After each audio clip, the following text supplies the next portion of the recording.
Oh, we're back. We're fired up, and we're going to have to call out, what is it, Singapore? Yes, Alex. We have by Bloomberg.com, governments tap COVID data for other uses, risking backlash. There was a software engineer named Harish Pillay, and he decided that he's like, I want to do whatever it takes to be able to help Singaporeans, if there's such a word. Yep. Singaporeans live and be able to work through this pandemic. Right. So he decides to help. He emails the minister in charge, and he asks how he could help. And he becomes a part of, they call it a fellowship of developers and engineers, and they volunteer. They all came together. They volunteered their time, Right. their resource to develop a tracing app. Yes. Essentially trace where people are going back and forth, right? Yeah, it's a Red Hat open source software. Yeah, so it was based off of Linux, okay? And they came in, they did this open source software, they wrote it up, and they're like, fantastic.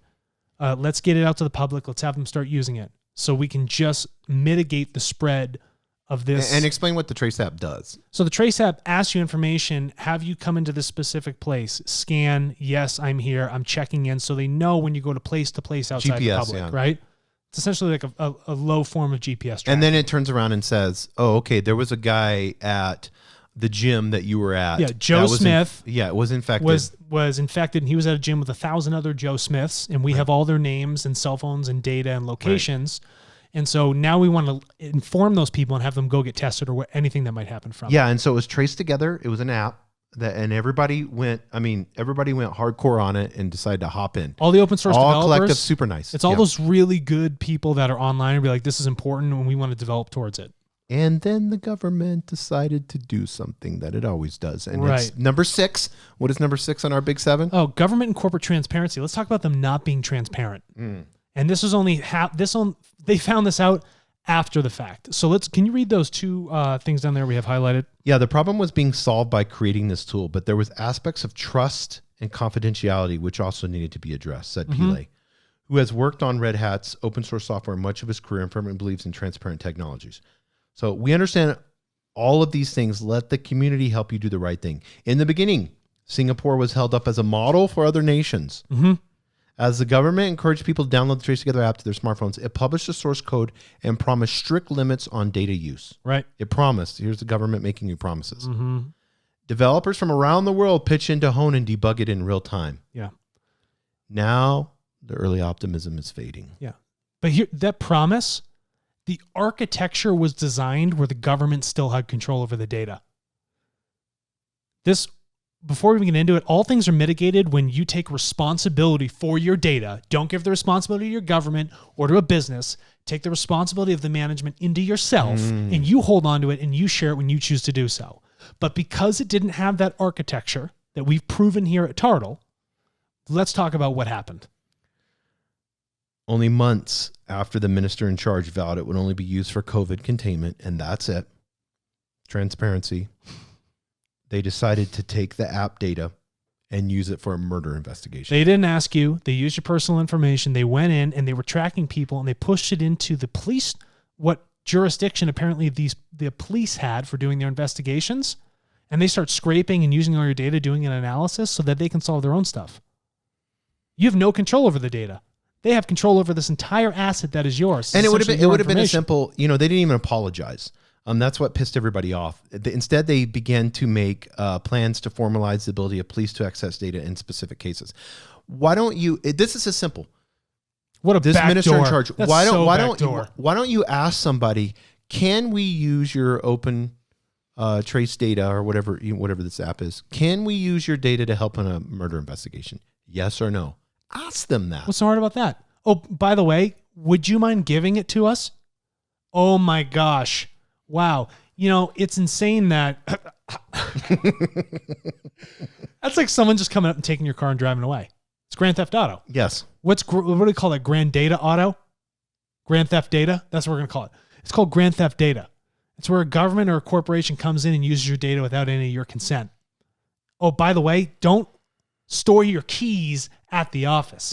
Keep them at the house, which you own and you have access to. Yeah, but because they're police and government, they can just walk into your house and grab your keys anytime. You think they can do that anytime they want? Yeah, and this is what he said, Mr. Pillay. He said, I felt disappointed. The trust factor that was there was reduced. What do they say in the military? In that, Hold on, what are do we? they say in the military? Trust but verify or something like that? Yes, yeah, exactly. Yeah, you trusted, but you did not verify that these people are a person of their Isn't word. that the way it always goes with every government program? Every time. It's always a disappointment. Here, let's talk about this. What was the initial idea? Oh, nuclear technology is so cool. We've fixed all of our energy problems. Guy comes in. Can we make a bomb out of it? Sure. It's the same thing. It's the same damn metaphor. We create something good and we give it to the power of these individuals who we put our trust in when realize don't hand them the power. You hold the power. Well, here's the sucky part. 78% of Singapore's residents use the app. Great. So that means they can... The government has almost 80% of GPS data. They own all this personally identifiable info on people now. Yeah. Can the Singaporean people sue their government for the data back? We need a new minister. Yeah. But I bet you, screw that. Don't sue them. Why don't you guys just all hop over on Turtle and start putting your data in there? If you want to do traceability data, we'll do a traceability packet on Turtle. Yeah, and this is what he said. The police must be given the tools to bring criminals to justice and protect the safety and security of all Singaporeans. Ethically, with morals. And I agree with him. It's like, but ask. Just ask. You That's have what I'm an saying. app? Just ask me. Or have a police officer. It's very simple. I'm going to throw this laptop. I'm going to start ripping the studio apart. There's one thing. You could do it this way. Have that police officer that's investigating the thing. Hello, Mr. So-and-so. We're investigating a murder. And on your phone, you have the ability, but before we get this information, because we want to make sure that we respect you as a citizen, can we, sir, ma'am, have this data so that we can solve a murder? Here's the real. What are most people going to say? Here's the real. Sure. Here's a real question now. How did you know to ask me? Oh, we were already looking at the data. Come on. Like, are you kidding? I'm going to flip this table. It's got to weigh 100 pounds. Jesus did that when he went into the temple. Yeah, there we go. We're flipping stuff now. So this is crazy. So South Korea. Oh, it's spreading? In South Korea, private sector contact tracing apps became increasingly invasive. One provided the exact location of every place of business or home visited by a positive case. And government workers are able to review hundreds of hours of surveillance camera footage and go through mobile phone and credit card transactions to track people down. That's messed up. We're not going to go in what they've been finding out in China's trace. Yeah, no. In Malaysia, the health minister mandated businesses destroy the personal records of visitors to their premises within 6 months after government-ordered tracing ended. In Israel, the Supreme Court banned the country's intelligence aid from using technology to track COVID-19 cases. That's what I'm talking about. In Australia, federal legislation was passed to prevent data collected in the country's COVID app from being used for any purposes beyond contact tracing. Look at me, I'm clapping. I don't even know if this is getting picked up on the mic. Yes. So there are ethical considerations in using tracking technologies. What do you mean ethical considerations? You don't have to consider it. It is a thing of ethics. There's no considering. It is or it isn't. Yes. Yeah. So, and you made a decision to... Should we consider being ethical?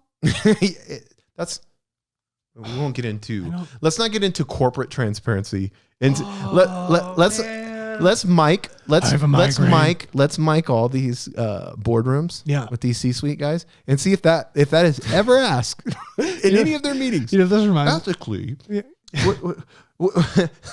You know how quickly someone would be fired? In a second. Dude, you know what this reminds me? Did we not just have a Turtle meeting where I said as Chief Conscious Marketing Officer, did we not just talk about this thing? We literally just talked about it. We had a 10-15 minute about the next direction of where we're going in the marketing, and it was all based off of this. All of it. Yes. Do you remember Seinfeld, George Costanza? He's getting all neurotic because he's got that board seat position. He lied about who he was. And so he puts the tape recorder in the briefcase, leaves it in the room. Yes. Dude, I remember that. Yeah. That's what it all is. It's a slippery slope. Yeah. And be careful. You're sovereign over your own data. Be careful who you give it giving it to.